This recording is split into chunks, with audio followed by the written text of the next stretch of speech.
నమస్తే అండి, welcome to our channel. Yadadri Bhuvanagiri జిల్లాలో నిన్న జరిగినటువంటి సంఘటన ఏదైతే ఉందో, బీఆర్ఎస్ కార్యాలయంపై కాంగ్రెస్ శ్రేణులు ఎన్ఎస్యుఐ కార్యకర్తల యొక్క దాడిని ఖండించడానికి ఈ యొక్క వీడియోను చేయడం జరుగుతుంది. ఖండించడం అంటే మేమేదో బీఆర్ఎస్ పార్టీకి సంబంధించినటువంటి కార్యకర్తలము, లేకపోతే బీజేపీకి ఇంకేదో ఏ పార్టీ, కాంగ్రెస్ కాదు, ఇంకేది కాదండి. ఖండించడం అంటే ఏంటంటే, తెలంగాణలో ఎప్పుడు కూడా ఒక అనుచిత వ్యాఖ్యలు సీఎం గారి పైన అట్లా చేశారంటే వాళ్ళపైన పరువు నష్టం దావా వేయడము, లేకపోతే చేసినటువంటి తప్పు ఏంది అని చెప్పి మనం చర్చ ద్వారానో, డిబేట్ ద్వారానో, లేకపోతే లీగల్గా వీళ్ళు ఈ రకంగా మనం ఎవరైతే మన పైన అనుచిత వ్యాఖ్యలు చేశారో వాళ్ళ యొక్క తప్పుని ఎండగట్టే ప్రయత్నం చేసినటువంటి సంస్కృతి మనకు ఉంది తప్ప, వేరే వాళ్ళ పార్టీ కార్యాలయాలకు వెళ్ళేసి దాడులు చేయడం అనేటటువంటి తెలంగాణలో మంచి సంస్కృతి కాదు.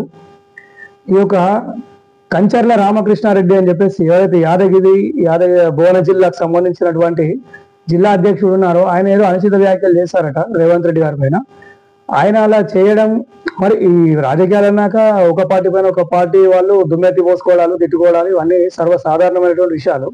కానీ ఈ మాత్రం దానికి పార్టీ కార్యాలయాలకు వెళ్ళి అద్దాలు పగలగొట్టడాలు, అలాగే కుర్చీలు పగలగొట్టడాలు, అక్కడ ఉన్నటువంటి సామాగ్రి మొత్తాన్ని కూడా ధ్వంసం చేసేటటువంటి ప్రయత్నాలు చేయడాలు, ఇలాంటి సంస్కృతి అనేది మన తెలంగాణకు ఎంత మాత్రం మంచిది కాదు.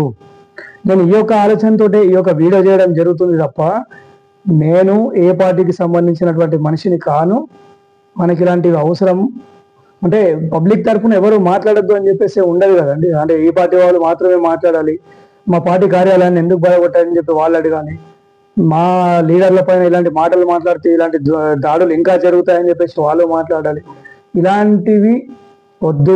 ప్రజల యొక్క స్పందన ఏంటంటే, ఆ మాత్రం దానికి దాడి చేయడం ఎందుకు? మీరు ప్రజాసేవ చేద్దామనే ఆలోచనతో రాజకీయాల్లోకి వచ్చారు, కానీ ధ్వంసాలు చేయడానికో దాడులు చేయడానికో రాజకీయాల్లోకి రాలేదు అని చెప్పేసి మనం గుర్తుంచుకొని ఆ యొక్క కామన్ సెన్స్ అనేది మనకు పనిచేస్తూ ఉంటే, ఈ దాడులు అరే అవును ఈయన ఇలా మాట్లాడాడు అంటే మనం వెళ్ళేసి ఇతని పైన లీగల్ గా ఏమన్నా చేయగలిగేది ఉంటే చేయాలి, లేకపోతే ఇలాంటి మాట్లాడడం కరెక్ట్ కాదు.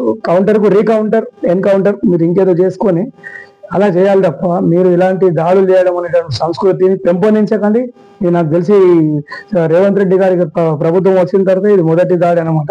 కానీ వస్తున్న డౌట్ ఏంటంటే, ఇలాంటి దాడులు ఇంకా పెరిగేటటువంటి అవకాశం ఉందేమో అనేటటువంటి డౌట్ వస్తూ ఉంది.